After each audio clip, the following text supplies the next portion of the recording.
Not much work remaining on this bridge other than coming through. We got to do some what we call profile grinding. We got to do some grooving. We got to do a seal coat on it. The biggest effort prior to the closure is we have to tie this new bridge into the connecting roadways.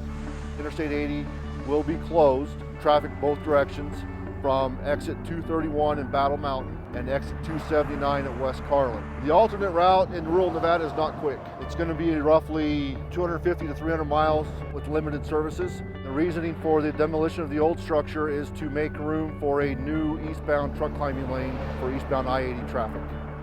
This old bridge was constructed in 1967, and the way the alignment of Interstate 80 and our truck climbing lane is going to be constructed, the support columns on the south side are in the way to finish that truck climbing lane. In order to remove the columns, you got to remove the bridge.